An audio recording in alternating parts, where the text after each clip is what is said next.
I want to bring in Texas Republican Congresswoman Granger.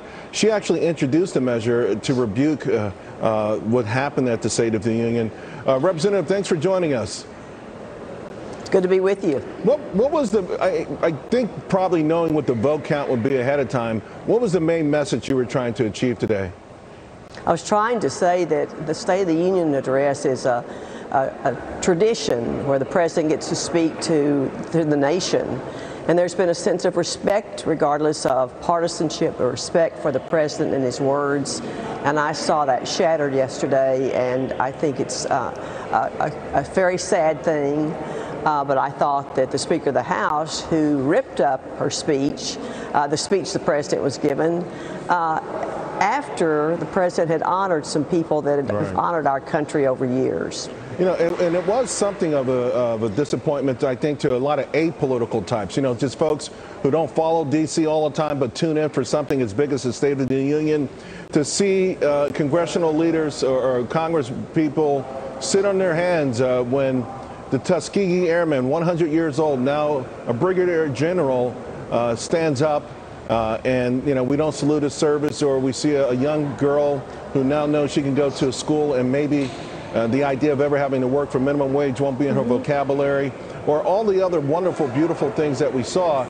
Many say that when Speaker Pelosi ripped that speech, she was actually ripping them and ripping their achievements as well. That's exactly what I thought, and that's why I brought a privileged resolution to the House of the Congress for a vote to say that she misused her time and was disrespectful.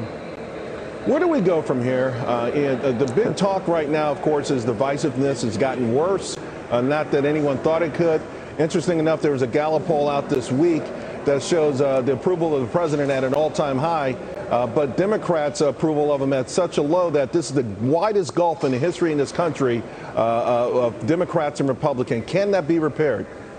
I hope it can be repaired, because we all lose that way. The president's polling is very, very high because he's doing what he said he would do.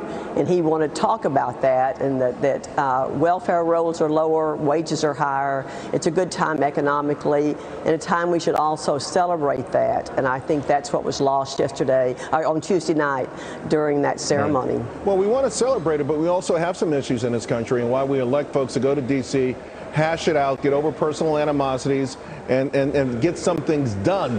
And at this part, you know, we may squander this amazing opportunity while the economy is on fire to get some other things done. And that would be a shame, and I certainly hope that that's not what happens. I hope we somehow get to work together, as many of us do work together.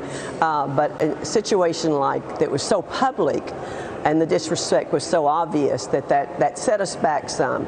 All of us want to get our work done and report back to our districts what we've done and how we're using this good economy, and that's what I'm trying to do.